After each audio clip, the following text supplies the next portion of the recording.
I guess I'll start. So first of all, welcome to all the new people. Very nice to have you. And also a huge, huge thank you to Todd and Pilar who brought the breakfast this morning.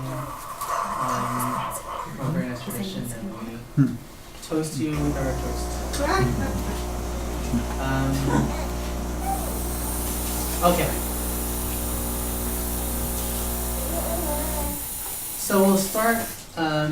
It's hard to know where to start when it comes to prayer because there's so much ground to cover, and that includes everybody who's really been in yeshiva their whole lives, everybody who just, doesn't have much experience or background in it, because tefillah really isn't much studied. And it's a really unfortunate, really a tragedy in the Jewish people because, as we know, tefillah, prayer, is such a crucial backbone of our whole tradition and our whole heritage. We're approaching Rosh Hashanah and Kippur, and we know that besides teshuvah, there's tzedakah and there's tefillah. Prayer is one of our primary tools for the next month and a half in approaching God and getting through the Yamim Noraim, our most lofty and high holidays. So it's very commendable that you're all here to start to study and to understand a little bit more what our tefillahs, where they come from, what they mean, and how they can become meaningful to all of us. Let's start actually on page 3 with the last source on the page. This is the Rambam's version of what I just said. Kivan shagalu Yisrael b'menu Nebuchadnezzar HaRasha. Since the times that the Jewish people became exiled at the hands of Nebuchadnezzar the Terrible, Yisargu b'pras v'yavan v'shar ha'umos, they became mixed up, they assimilated into Persia and Greece and many other nations, v'noldu lahem banim ba'aretzos hagoyim, and they had many children in the lands of the nations, v'osan habanim v'yisbalbalu sefasam. And those children, their language became confused. V'haisa sfas kol echad ve'echad me'urebes milashonos harbe. So everyone's language became kind of intermingled with a number of other languages. Right? And since it became the case that if a person were to speak, he wouldn't really be able to speak with one single language, ela b'shibush, but with confusion. Shenamar u'bneihem chatzi medaber ashdudis. He quotes the pasuk from Nehemiah that their children, half of them, they speak only what they speak in Ashdod, some other language. The Einam Nakirim Medaber Yehudas at the Vol. They do not know how to speak the Jewish language. They don't know how to speak Hebrew. The Kalashon Am Da'am. Rather, they speak whatever nation, whatever the language of whatever people they're near. This describes, I think, almost all of us, right? Mipnei zeh, and for that reason, K'shahaya Echad Mehan Mispalel, when any of them would start to pray, Tiktzar Lashono. His language would become curtailed and truncated, meaning he'd start to stammer out a sentence, let's say trying in Hebrew, and wouldn't really be able to embellish it and to develop the idea properly. So in asking for his own needs or in praising God, he wouldn't be able to do so in Hebrew. He would rather have to involve other languages in his prayer. We should know that it's permissible to pray to God in any language at all, right? But the Rambam is trying to, what he's describing is that there's a loss in our tradition. Apparently there were prayers in our tradition that were being forgotten, and our ability to kind of extemporaneously elaborate on prayer in that same language became greatly inhibited. Obviously, if a person doesn't know Hebrew, the solution isn't to not pray. The solution is to pray in English, right? Or to read as much Hebrew as one can and then pray. But this is how he's giving us a genesis of how our Siddur, our prayer book, kind of came to be. V'kivan shara Ezra v'estinos. So since Ezra and his court saw this, amdu v'tiknu lahem shmona esrei brachos al haseir. They stood up and they established 18 brachos in order. Shalosh Rishonos Shevach LaHashem, the first 3 are praising God. The Shalosh Acharonos Hodaya, and the last 3 are thanking God. V'amtzayos Yish Bahen She'elas Kol HaDvarim Shehem Kemo Avos l'chol cheftzei ish ve'ish l'tzarech hatzibur kulam. And the middle brachos, right, the middle 12, they include all of the requests for all the desires of every individual and also the entire congregation as a general aggregate group. We're at the bottom now with the bold, Kedei sheyiyu aruchos b'fi hakol, in order so that they should become set out in the mouth, in everyone's mouth. V'yilamdu osan, and they can be able to learn them. V'tihiyah tefilas elu ha'alagin tefila shalema, and the prayers of these inarticulate people will become complete. Ketfilas ba'alei halashon hatzachar, just like the prayers of people who have pure language. So, partly the Rambam is kind of bemoaning the fact that as a result of the exile, our connection to the holy language, to Hebrew, has been very greatly weakened. And for that reason, people are not able to pray very well. Rick and I are working now at CTA at with the middle school kids during davening in order to try to ameliorate this problem. But anyone who's encountered certainly day schools, or even if reflecting on our own experiences, we will see that there's a great disconnect between our youth, ourselves, and prayer. And that primarily is because there's a huge language barrier, that it's in a language that primarily it's not our mother tongue, it's not what we're really used to. Even if we read translations, there's a lot lost, a lot of the poetry and a lot of the ability to analyze and to think about the greater context and meanings of the prayers. It's lost because we don't connect to Hebrew. It's a very big tragedy. Something that I experienced, as well as everyone else. So partly I think this is the inspiration for even conducting this kind of a series and starting to understand where these come from, what they're supposed to mean to us, and just to kind of get ourselves a foot up on the ladder of being able to understand more and more about tefillah. So turn now to the beginning of the packet, to the first page and the first source. Where does the Shemona Esrei come from? Where does it come from? So there are a lot of famous ideas floating out there. I'm sure you've heard some, so do you have any suggestions? Who made the Shemona Esrei? Who made tefillah? Did you just say Ezra? So one possibility is Ezra and his court. Okay, the Rambam said that. The men of the Great Assembly? There are some people who believe, we'll see that there are some sources who record that it's not Ezra, but Ezra may have actually been connected to this group. The Anshe Knesset Hagdolah, the men of the Great Assembly, that kind of existed from the end of the biblical times towards, in the middle of the Second Temple period. Okay, what other options do we have? Well, I'm going to assume that the original premise would be what's handed down from Hashem through Moshe through the Torah. Maybe Moshe. Abraham Yitzchak, yeah. There you go. That Abraham, Yitzchak, and Yaakov, each of them established Shachar, Esmincha, and Maariv. We'll see that as well. That's a possibility. What else? One more. Okay, we'll see it. So actually, I'll start with Aggie's suggestion because that's probably the earliest of all the suggestions. And after all, the word davening comes from the Aramaic word de'avuhon, which means from our fathers. So, de'avuhon, davening, and that's the first source from Brachos is Itamar, Rabbi Yossi, Rabbi Chanina Amar Tefilos Avos Tiknum. It's been said that Rabbi Yossi and Rabbi Chanina said that tefillos were established by our forefathers. Now there's a dissenting opinion. Rabbi Yeshua ben Levi Amar, this is another tefillos keneged temidin tikkun, that tefillos rather were established corresponding to the various to the korban was tamid in the Beis Hamikdash. That we'll see what that means later.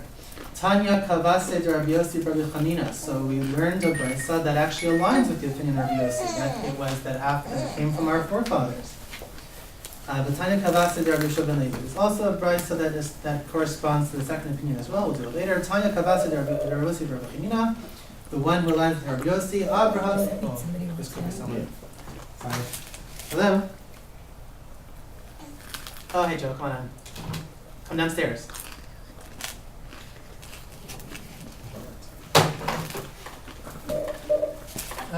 Yeah, I think that. Oh, that means it works. It's confusing. Avraham Tikein, we're kind of like towards the middle here. Avraham Tikein Tefillah Shacharis. The Brisa says Avraham established the morning prayer.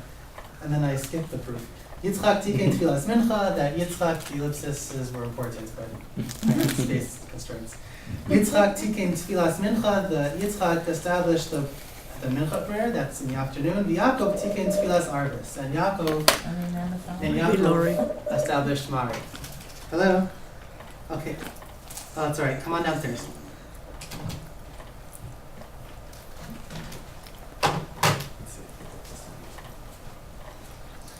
So there you go.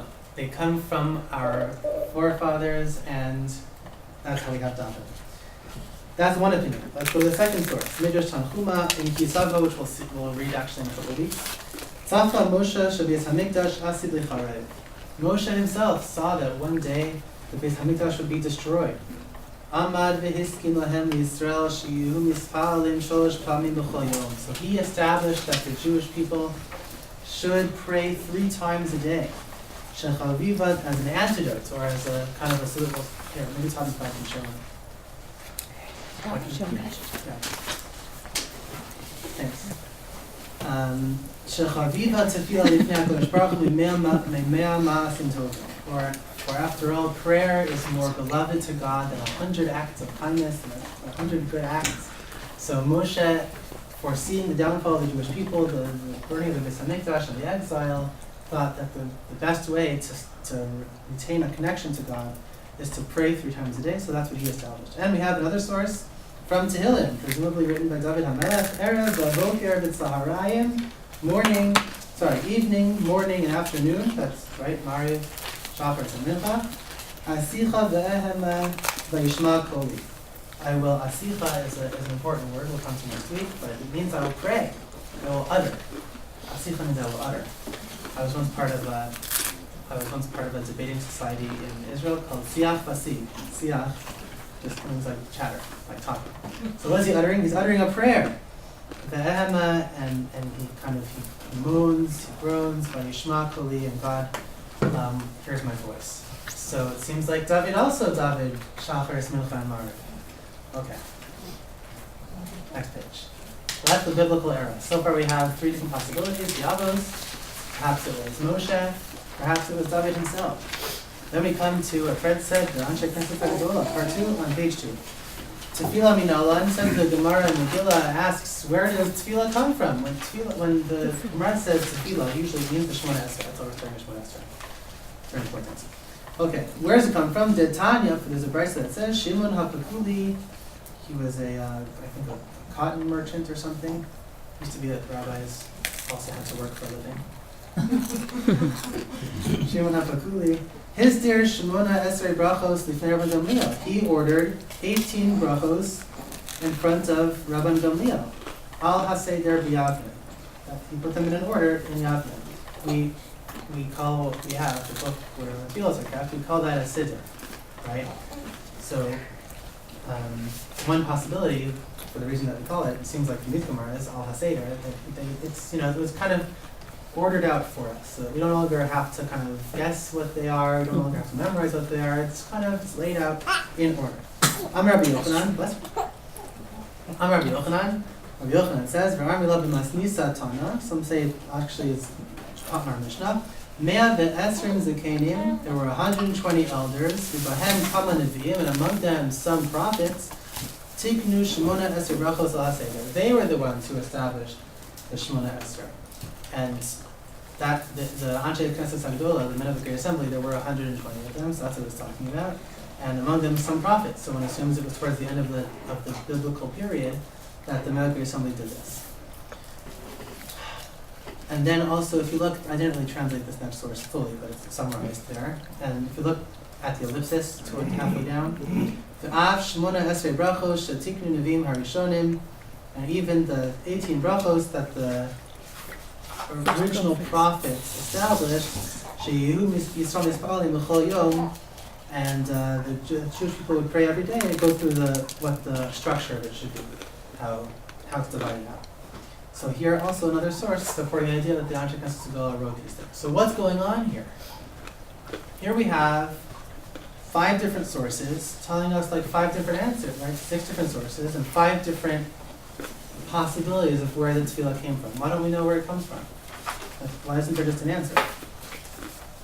This is kind of important, right? Tefillah is important. We should kind of know how it originates, right? It's an issue. All these conflicts. I think it's an issue. Turn to page 3. What we're about to learn, I think, should change a little bit of our paradigm of what tefillah is. Oftentimes we think tefillah is kind of limited to what is printed in the siddur. It's really not. And that's what this first source is going to teach us. Rabbi Gamliel Omer, B'chol mispal adam shmona esrei, every day a person should say the 18 brachos. Rabbi Yeshua Omer, me'ein shmona esrei. Rabbi Yeshua says you should kind of approximate the 18 brachos. It should be not approximate in number, but it should be, your tefillos should kind of resemble the Shemona Esrei brachos, but not necessarily be exactly like those.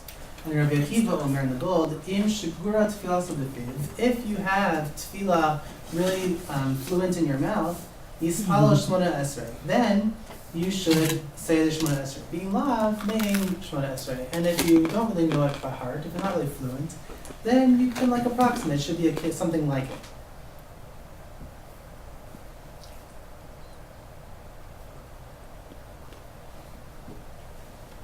It used to be that actually no one prayed from the siddur. It used to be that the tefillos were not as established, right, and set in stone as they are now, or institutionalized as they are now. This also is one of the great difficulties with prayer, that it's not just the language barrier, it's the fact that they're so set, right, that it really is a siddur. It really is kind of set for us and ordered for us. And it used to be that this was not even the ideal. It used to be that people would, I think we're getting the sense from this source, that people would not pray from a book, that it was much more like the prayers were fluent in your mouth or they weren't, Rabbi Akiva suggesting if they were fluent, then you would have said Shemona Esrei, and if they weren't fluent, then you just kind of approximate, But Rabbi Yeshua says you should never even read the Shemona Esrei. It should never be read from a book. Rabbi Gamliel says it should always be. You see, there's a kind of fluid. There's a debate here about whether you're even allowed to daven from a siddur. What circumstance would that be appropriate? To daven from the siddur. It used to be that tefillos were much more kind of spontaneous, extemporaneous, and there was great value to that. And we'll see in the next source that it wasn't even that. It was forbidden in some circumstances to write down, to create a siddur. Look at the next source, the second source on page 3. Tanu Rabbanan, habrachos v'hakamim. There's a halacha in Shabbos that brachos and amulets, if they're written down, an amulet theoretically has some kind of mystical, writings on it, letters, names of God, things like that.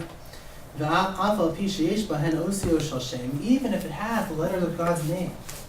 U'minyanos harbe shebatorah, and includes also many matters that are from the Torah, meaning psukim maybe. Ein matzilin osad mipnei hadaleka. If there's a fire on Shabbos, you don't violate Shabbos in order to save those brachos or amulets. Meaning if you write down a bracha, if the amulet is written down like a scroll, it's kind of run around the neck, let's say, like a necklace. So you don't save those things. Ela nisrafim b'makoma, and you allow them to burn in their place. So it's talking about there's no eruv outside, so you can't really carry. So if you were to go inside the house and take outside your books of sidurim and your amulets, then that would entail carrying outside, and that's not allowed if you don't have an eruv, as we learned the hard way, this summer. So rather, you allow them, if the house is burning down and they're inside, you don't take them out, or put out the fire, you just allow them to be burned. Mikan amru, and because that's the halacha, the bottom line, kosvei brachos kasorfei Torah. If you write down brachos, it's as if you burn Torah. Why? Because don't write down a bracha, don't print God's name or psukim on a piece of paper, because if you do that, then maybe, it'll be in a house that burns one day on Shabbos, and you'll have to let it burn. That's a terrible thing. So to avoid the eventuality that maybe you'll have to allow sidurim or amulets to burn, don't ever write them. They should never be printed, published, written down. For that reason, that, the source that we read at the very beginning, which is the Rambam right here on the bottom of the page, makes a lot more sense. The Rambam's talking about people who, once you went into exile, suddenly we no longer knew how to pray. Why not? Where were all the Sidurim? So I think there were two possibilities. One is that, first of all, it seems to be, at a time, it was prohibited to write down brachos. So perhaps it was prohibited to write down the Shemona Esrei, and people really either knew it by heart or you didn't. I don't know if that's really the case, though. It sounds to me like the Rambam, if we look through the Rambam again, it sounds to me like it's not really that people had memorized the Shemona Esrei and then moved to, Greece and Persia and America and forgot how to read Hebrew, and therefore didn't know, even someone who doesn't know Hebrew can still memorize the Shemona Esrei.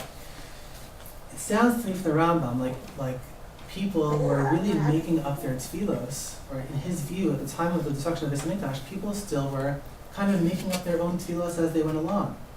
Let's go back to that source. Kivan Shagalu Yisrael, down first on the third page. Kivan Shagalu Yisrael b'mei Nebuchadnezzar. Since the Jewish people became exiled in the days of Nebuchadnezzar, Yisarg b'Pras, they became assimilated in Pras, Yavan, in Greece, B'Shar Ha'Umus, V'Noldu Banim, etc., etc.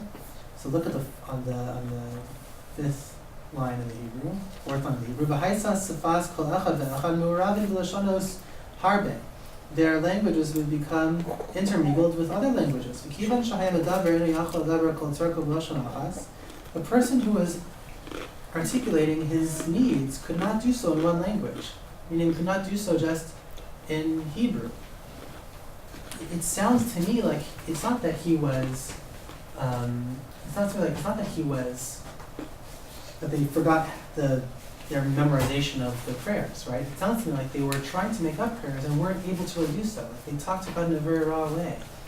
It's sad, I remember actually when I watched Ushpizing. I watched Ushpizing. I watched it, is that familiar movie to people? It was a great movie in Israel. Available with subtitles, really worthwhile especially coming out to Sukkot. It's a very worthwhile movie to see. About basically a chassid who gives everything for an Israel. Okay, basically. But it's hard. He's a hard life, and he really wants to do the right thing. There's a beautiful moment in the movie where he's sitting on a park bench, and his life is hard, and he doesn't know why, and he just turns to God and says, Father, why is this happening? And he's just talking to God.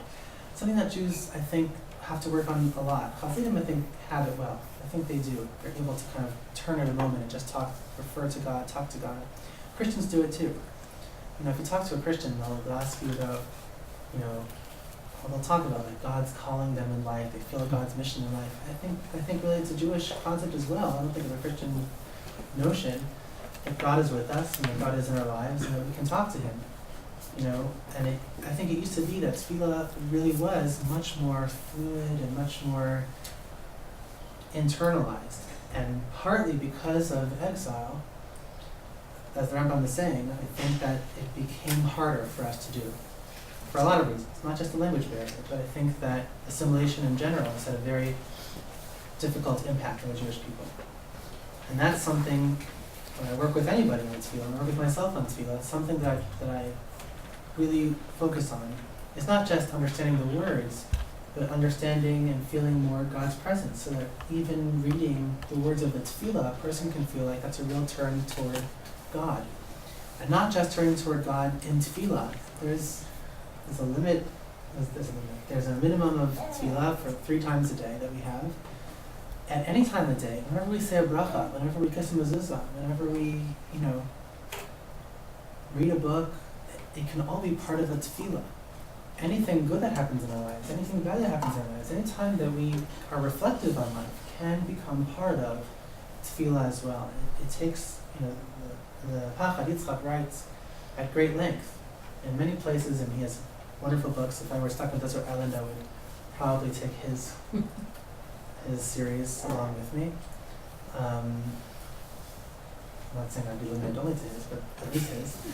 But he writes that there are many moments in a Jew's life that are black and white, right? There are mitzvos, like if a pork falls in your lap, so don't eat it, right? That's black and white, right? If it comes time to say Kriyat Shema in the morning or nighttime, so you gotta say it, Pretty clear. Rosh Hashanah coming around, like, hear the shofar. That's a mitzvah time. How about other times? I watch baseball, I go to museums, I take naps, like, I talk to friends, I, do all kinds of things. Like, are those mitzvos? Are they not mitzvos? One of the very important things that we have to understand is that and this is kind of what he promotes, that any of these gray areas, called a davar rishus, yes. I'm gonna stop doing that. Everybody's been walking back and forth. You're Oh, going to be sorry. online. It's okay. Not by me. It's question. But he says any of those moments can be turned into a mitzvah experience and opportunity. How so? Because they can be turned toward God. Like, let's say, for instance, I'm reading Great Expectations right now. So let's say I read a nice passage. I can say, God, wow, thank you for allowing me the opportunity to read such beautiful writing, and it was beautiful too. It brightened my day. Thank you, God. It's a simple, that's a prayer. You turn toward God, and your whole life turns toward God. Right? It becomes a prism to reflect life through, toward God. I think that Jews just aren't, especially modern Orthodox Jews, we're not really practiced at doing that, by and large. And the first thing that I wanted to teach you about Shemona Esrei is that Shemona Esrei came out of a more fluid and extemporaneous kind of experience. And it was unfortunate because we kind of, according to the Rambam, we lost our ability to do that very well. And that's why it became necessary to record a siddur. And I would still, even today, I'm not recommending that people, now if you become very spiritual and very, connected to the Lord, so that don't daven from the siddur. That's not what I'm saying. But I'm saying that the siddur should be our first step towards building something even larger. Once something becomes institutionalized in halacha, in Jewish law and in Jewish practices, so it's institutionalized. I'm not saying that it was always the ideal. Now it happens to be part of our practice, and Jewish standards are Jewish standards. We have the siddur. But it should build into something more. It shouldn't just be that we then read the words and close the book. The book should never be closed. Yeah. Did they daven in unison though? Even though they didn't have a printed So, book in front of them, did they at least yeah. So say the same things as they were? it's a good question. I think we're gonna go more into it, Aggie, next week, because even we have. Don't miss I'll it. give you a hint of what it is. Every day, Shacharis Mincha at least, we have both a personal repetition of the repetition, right? Why the repetition? Just say it once. There's a personal repetition of the Amidah, and then there's a communal repetition. Why so repetitive?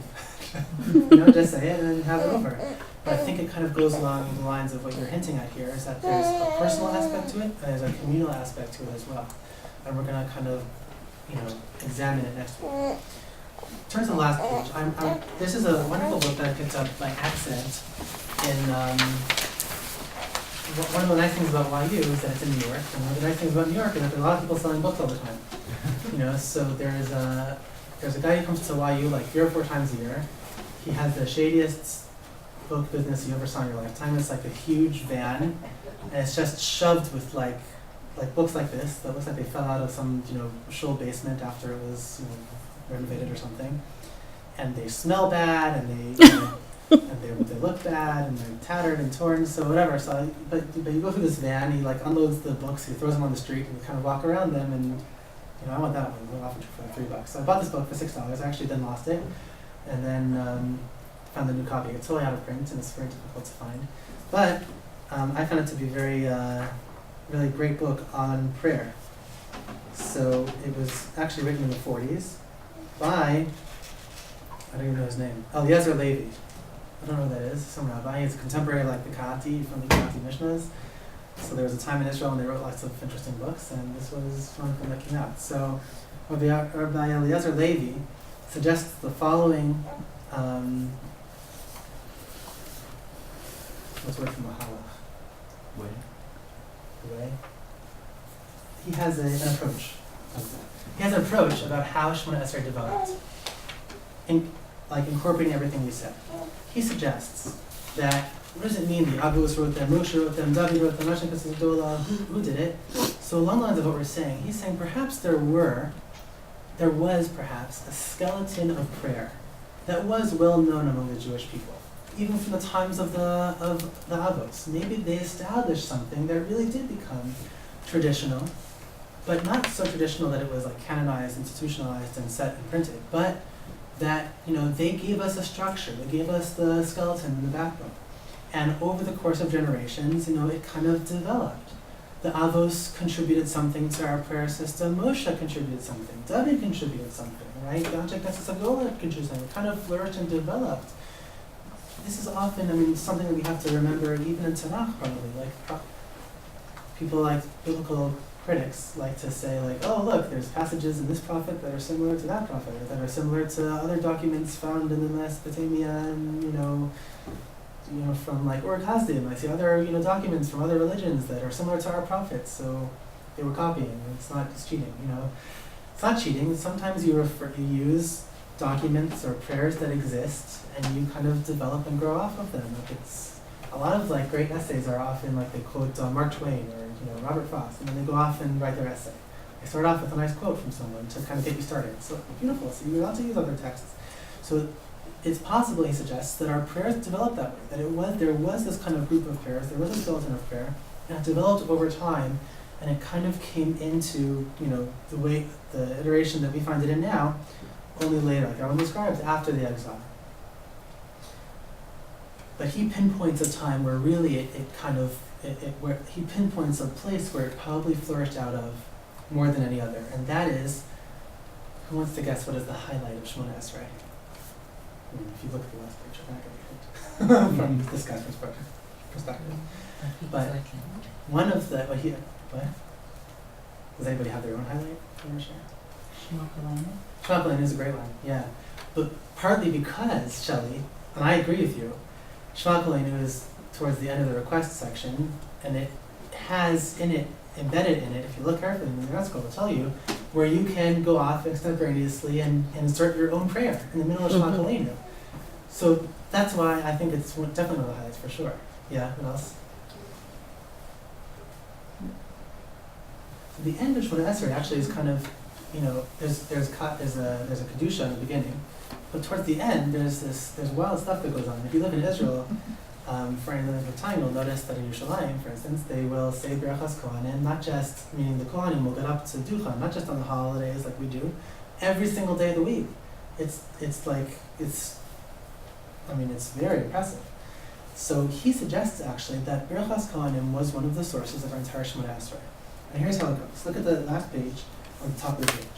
There's a pasuk from Divrei Hayamim from Chronicles, which states, "Vayakumu haKohanim haLevim vayivarachu es ha'am." You know that the Kohanim were commanded to bless the Jewish people. Birchas Kohanim isn't just like we want a bracha, so we ask the Kohanim. The Kohanim have a mitzvah from the Torah to give a bracha to the Jewish people, and this explains how they were kind of blessed. Vayivarachu es ha'am, they blessed the people. Vayishama v'kolam, and the people would hear their voices. Vatavot tefillasam l'me'on kodshel Hashemayim, and their tefillah would arise to God's, you know, abode in heaven. So it's the pasuk kind of expands the notion of the bracha and calls it a tefillah. There's more than maybe just a bracha going on here. Perhaps there's also an additional tefillah going on. So look at the Mishnah Torah, the second source. Amar lahem ha'memuna. Apparently, there was this like captain, general fellow in the Beis Hamikdash. He would conduct the Kohanim over the course of their service during the day, during the week. He was called the Memuna, the appointed one. So he would say, Baruchu bracha achas. He would tell the Kohanim to make a bracha. Dehein baruchu, and they would make the bracha. Kiru aseres hadvarim. You should read the 10 sayings, the 10 things. What are those? 10 commandments, yes. They're not really 10 commandments. There's like 13 commandments or so, but really aseres hadibros means 10 utterances. God said 10 things. So aseres hadibros, say the 10 things, and they said them. Shema. V'hayayim Shemua v'yomer. They would say the entire Shema, the 3 paragraphs of the Shema, and then Baruch Hu es ha'am shalosh brachos. Then they would bless the people with 3 brachos. What were they? Emes v'yatziv. This is the first bracha that appears after Shema. All the words that come after Shema, they end in a bracha, right? And Gal Yisrael. So that whole section is one long bracha. It's called Emes v'yatziv. Right? At the very end of Shema, people think that the last words are Hashem Elokecha Emes. That's how it ends off. Really, Emes is the first word of the next bracha, but they have to be connected, so we kind of say them together. Hashem Elokeichem is where Shema ends. Hashem Elokeichem emes v'yatziv. God is true, He's established. Fine. Then they would say avoda, some prayer about service, u'birchas kohanim, and they would say birchas kohanim. So, okay, so we're getting a structure. This is not quite our siddur, right? But it's something. It looks like a skeleton of our siddur almost. They would say bracha, they would say Shema, and they would say the bracha after Shema. Then they would have these two sections, avoda and birchas kohanim, the service and the blessing of the priests. So that's not the entire Shemona Esrei. It sounds like only not 18 brachos, but just 2 brachos. So look at the Rambam. Look at what he thinks birchas kohanim is. The next verse, the 3rd verse on the page. Achar kach amar shehem mevarachim esal am shalosh brachos. They would bless at the end of this whole service 3 brachos. Vehem, and they are emes v'yatziv. Right, that's what we just said. The first bracha, mi kamocha, after Shema. Uritzei. Ritzei is the bracha that starts off like we said in it today, Ya'aleh v'yavo. Ritzei is the bracha, one of the first of the last 3 brachos of Shemona Esrei. So they would say, when he says avoda, when the Mishnah says avoda, that they would pray about the service, the Rambam thinks that means the bracha of Ritzei. Ritzei, after all, asks for God to return the service to the Beis HaMikdash. So it was a bracha about service, and it makes sense that the Kohanim are talking about making a bracha about service. After all, what did they do? They did service, right? So they made a bracha about doing the service. And then, instead of Birchas Kohanim, he changes the word. V'sim Shalom. Sim Shalom. He believes that Birchas Kohanim, the bracha that was referred to, wasn't the bracha that, wasn't what we call Birchas Kohanim. Right? Yivarechecha Hashem v'yishmerecha, God should bless you and keep you well. Right? He thinks it's a different bracha that the Kohanim would say, that maybe kind of expanded out of what we call Birchas Kohanim. And he said that's Sim Shalom. That Sim Shalom was one of the first brachos of the Shemona Esrei. It always bothered me actually. Why does Sim Shalom appear at the end of the Shemona Esrei? We learned already in the Rambam that this is very familiar. People will learn it again soon. Is that the first 3 brachos of the Shemona Esrei are supposed to praise God. The last 3 brachos are supposed to thank God. The middle ones are supposed to ask for stuff. So what does Sim Shalom tell us? The very last one. It should be thanking God, right? What is it? Does it thank God at all for anything? No. It says, can you bless us? Give us nice peace. Give us brachos. Like, it's very, sounds like a request to me. Why isn't it belonging in the middle? What's very fascinating is that it seems, according to the Rambam, this was one of the very first brachos of Shemona Esrei that kind of came along with Ritzei. The very last section, in other words, was kind of the first section of the Shemona Esrei. To even, it's with the opinion of Rabbi Elazar Levi, he kind of sees this and he thinks that it used to be, again, the Kohanim had a mitzvah to bless the Jewish people every single day in the Beis HaMikdash. The people would come to the Beis HaMikdash to receive a blessing, and they would bless the people. But he felt that in keeping with the pasuk that we learned above, it wasn't just the bracha, there was a tefillah attached to the bracha. And he felt that the Kohanim, after they finished reading the psukim from the Torah, Yivarechecha Hashem v'yishmerecha, they do duchening upstairs, right, on the holidays, they would then go on and kind of embellish on that bracha and add their own tefillah. And he feels that Sim Shalom actually sprouted out of their blessing the Jewish people every day. And that Sim Shalom then became kind of like the cornerstone of other brachos they would throw in there as well. That they would throw in maybe a prayer, listen to the people's voices, right? Shema Kolenu. Maybe give the people, more parnasa, right? Give the people refuah, health. And on, they would kind of expand on the notion of brachos kohanim and add more brachos. And he says this became the kind of foundational material that our Shemona Esrei then became made of. That it was derived from that moment of prayer when the kohanim would bless the people. Look at the second to last verse on the page. This halachically ties in Birchas Kohanim to Sim Shalom. Ve'amar Rabbi Zera, Amar Rabbi Chisda, Ein ha-kohanim rishayim lahachzir paneim min hatzibur. You'll notice something if you look up. You're not supposed to look up during the bracha that the Kohanim give, but over the holidays, after that bracha is over, look up towards the bima, because you'll see the Kohanim are not allowed to turn away their faces ad sheyaschal shlach tzibur sim shalom, until the there's a fancy word, precentor, that means the shlach tzibur, the person who's davening for us, the emissary of the congregation. until he starts Sim Shalom. In other words, until he starts the prayer of Sim Shalom, they have to still face the people with their hands raised in their kind of like blessing stature.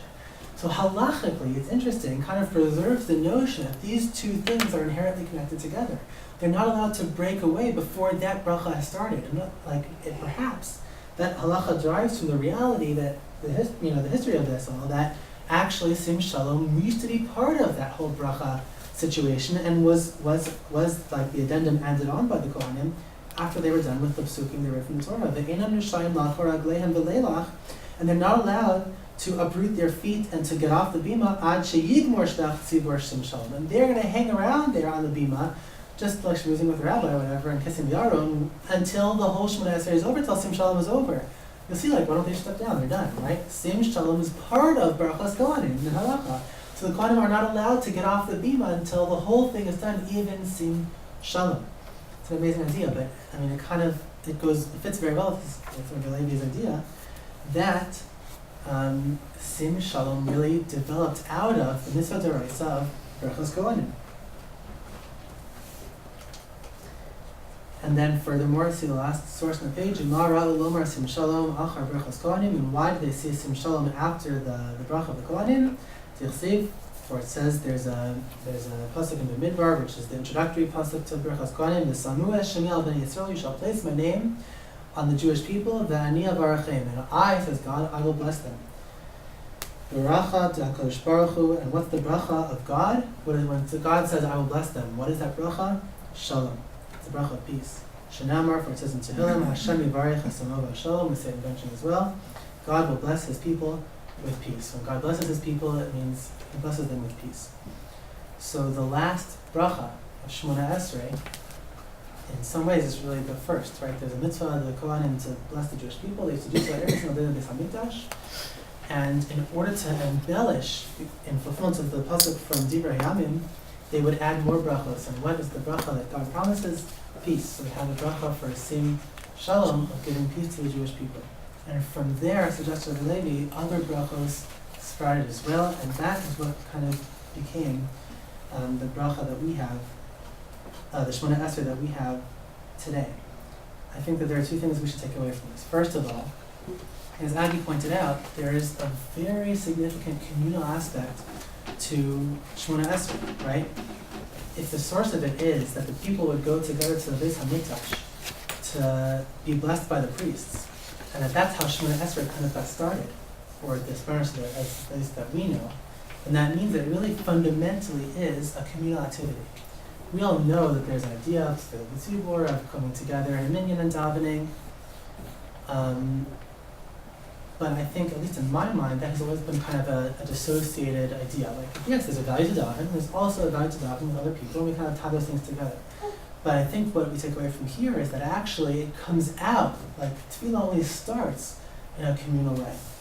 But also, like I said before, it is a very highly personal thing, and from there should be more kind of, blossoming out and flourishing out from the communal and set prayers. There should be more that we kind of take away with us. Also, finally, it's just, I started off with this, that the davening comes from the word davuhon, from our fathers. It really is praying to God, talking to God. It's something that's been part of our people's fiber from our very inception.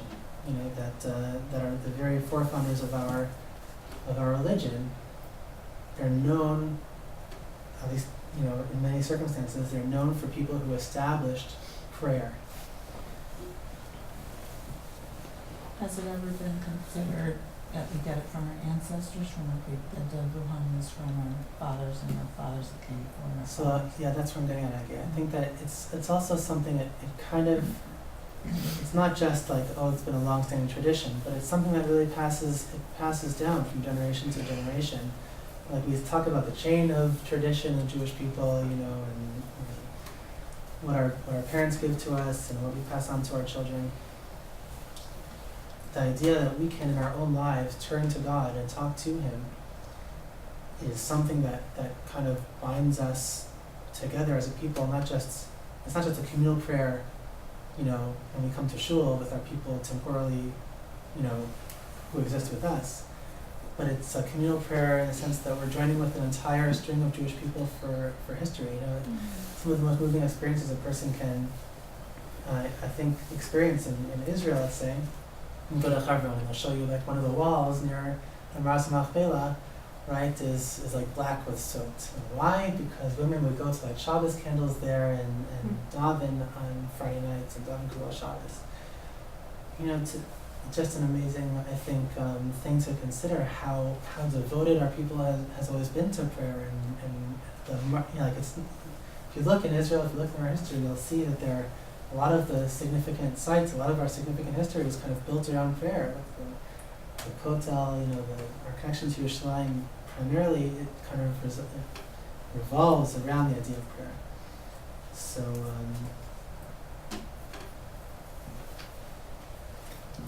and not to be morose and to beat it to death, but we're kind of leaving Av now. Today's just Chodesh Elul, so Av ended 2 days ago, yesterday. And as we saw also, the prayer originated in the Beis HaMikdash. So these two ideas, you didn't really come back to it, that the prayer was established as in order to kind of recover from losing the korbanos. Maybe we'll do it again next time. But it's not totally a different idea from what we're saying, that it kind of comes from our fathers and it was developed. Birchas Kohanim was part of the Avodah, was part of the service in the Beis HaMikdash, just like the Korbanos were.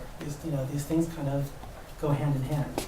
Without the Beis HaMikdash, obviously our prayers are significantly hindered and, there's less facilitation for them. So it all the more encourages us for the need to focus on them, to study them, and to connect, back through our history and hopefully build towards a future where the Beis HaMikdash is standing and where our ancestors will be able to join us in prayer.